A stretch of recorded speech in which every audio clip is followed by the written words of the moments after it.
Assalamualaikum warahmatullahi wabarakatuh. Hai kakak soleh dan solehah kelas 4 NTB dan 4 Bali. Hai hai hai. Berjumpa lagi dengan Ustazah Hayanah.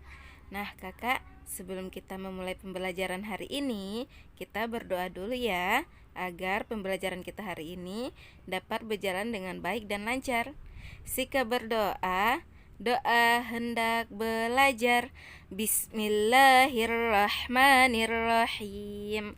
Rabbi zidni ilma warzuqni fahma.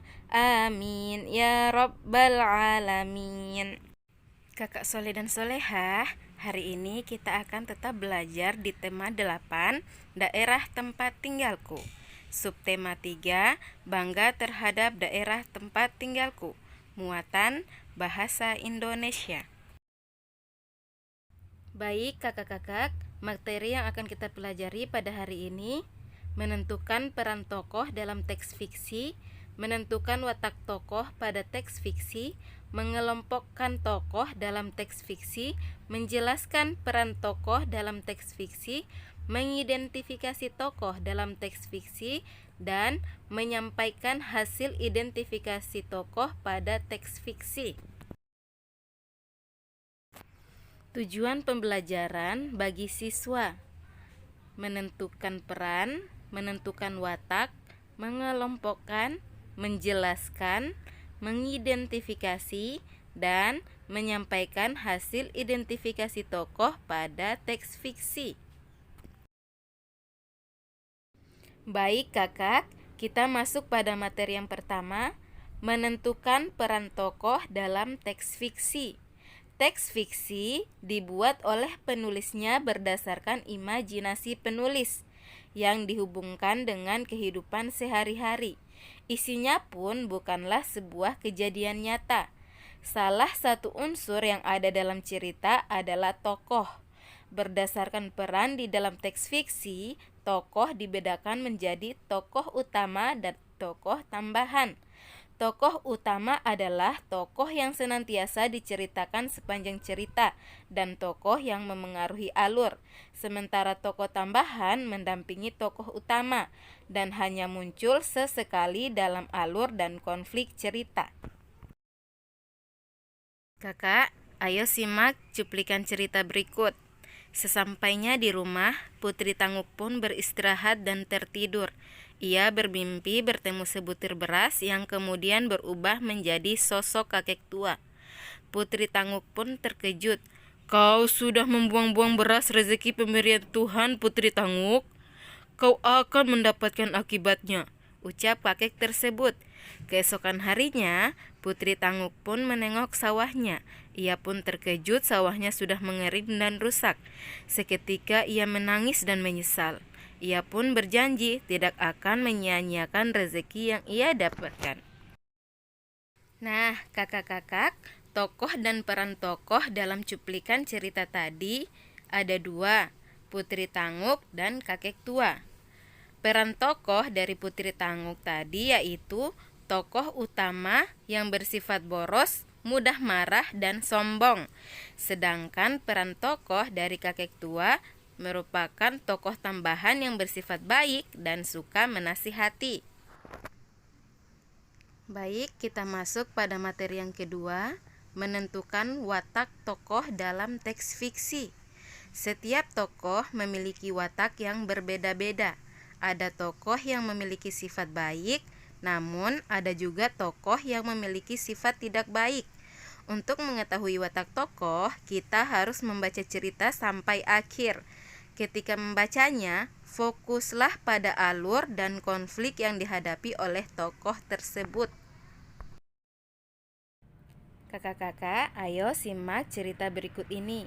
Dahulu kala, ada sebuah kerajaan bernama Pradasita Kamulan yang dipimpin oleh seorang raja bernama Prabu Batur Kundalawangi.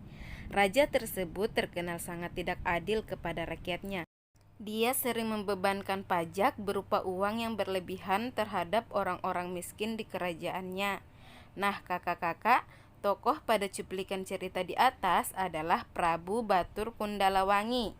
Tokoh Prabu Batur Kundalawangi memiliki sifat tidak baik. Kakak, kita memasuki materi yang ketiga, pengelompokan tokoh dalam teks fiksi. Dalam teks fiksi terdapat tokoh utama dan tokoh tambahan. Di dalam cerita, tokoh utama tersebut dapat dikelompokkan kembali menjadi tokoh protagonis dan antagonis. Tokoh protagonis adalah tokoh yang selalu ada di sepanjang cerita dan memengaruhi alur cerita. Sedangkan tokoh antagonis adalah tokoh lawan main dari tokoh protagonis. Umumnya, tokoh antagonis berperan sebagai sahabat, hewan peliharaan, atau musuh dari tokoh protagonis. Akan tetapi, kemunculannya di dalam cerita tidak sesering tokoh protagonis. Sementara itu, tokoh tambahan hanya sesekali muncul di dalam cerita. Tokoh tambahan tidak mengubah alur cerita dan hanya menjadi pendukung dalam cerita. Kemunculannya pun lebih jarang dibandingkan tokoh protagonis dan tokoh antagonis. Materi keempat, menjelaskan peran tokoh dalam teks fiksi. Ayo ingat kembali peran tokoh dalam suatu teks fiksi. Ada tokoh yang berperan sebagai tokoh protagonis, tokoh antagonis, ataupun tokoh tambahan. Ketiganya dapat dibedakan dari kemunculannya pada alur dan konflik dalam cerita. Kakak, perhatikan cerita teks berikut ini ya. Si tengah kebingungan sementara angin masih bertiup kencang, menerbangkan lebih banyak lagi atap pondok mereka. Ia menoleh ke kamar kakak tertua, tapi kamar itu kosong. Mungkin kakak masih berada di kebun, batinnya. Ayo kita cari kakak. Ia pun menggandeng si bungsu pergi ke kebun. Nah, kakak-kakak, dari cuplikan cerita teks fiksi tadi, ada 3 tokoh yang berperan dalam cerita tersebut. Yang pertama, si tengah berperan sebagai tokoh protagonis karena di dalam konflik dan alur cerita. Kedua, tokoh kakak berperan sebagai antagonis yang menjadi lawan main si tengah. Ketiga, si bungsu adalah tokoh tambahan yang menjadi penghias cerita. Baik kakak-kakak, kita masuk pada materi yang kelima, mengidentifikasi tokoh dalam teks fiksi. Kamu sudah mengenal tokoh dalam teks fiksi, bukan?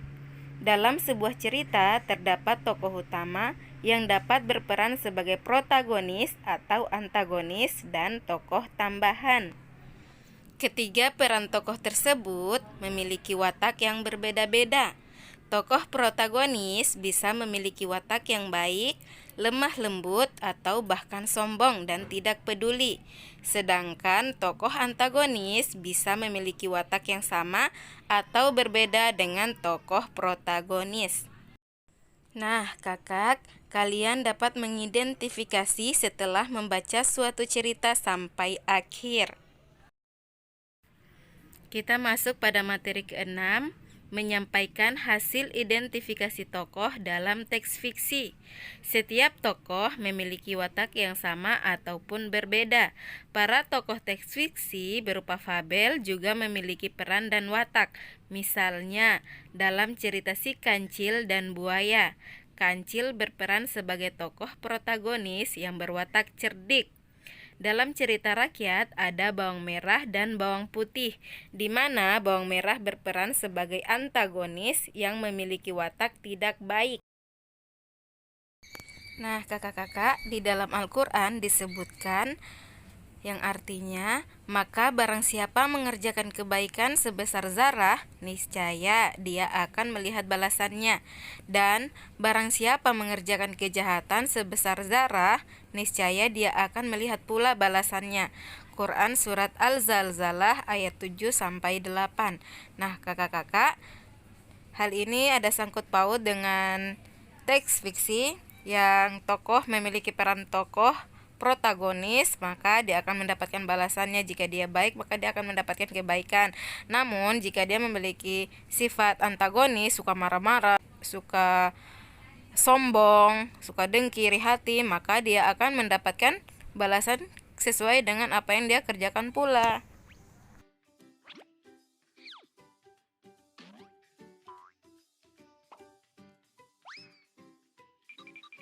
Kakak-kakak, kesimpulan pembelajaran kita hari ini yaitu di dalam sebuah cerita, tokoh terbagi dua, yaitu tokoh utama dan tokoh tambahan. Tokoh utama dapat dikelompokkan menjadi dua, yaitu tokoh protagonis dan tokoh antagonis. Tokoh protagonis adalah tokoh yang selalu ada di sepanjang cerita dan memengaruhi alur cerita. Sedangkan tokoh antagonis adalah tokoh lawan main dari tokoh protagonis. Sementara itu, tokoh tambahan hanya sesekali muncul di dalam cerita. Tokoh tambahan tidak mengubah alur cerita dan hanya menjadi pendukung dalam cerita. Kemunculannya pun lebih jarang dibandingkan dari tokoh utama. Alhamdulillah kakak-kakak, pembelajaran bahasa Indonesia kita hari ini sudah selesai. Sampai jumpa dengan Ustazah Hayana di pembelajaran selanjutnya. Baik kakak-kakak, mari kita tutup pembelajaran kita hari ini dengan bersama-sama membaca hamdalah. Alhamdulillahirabbil alamin. Oke kakak-kakak, Ustazah akhiri. Assalamualaikum warahmatullahi wabarakatuh.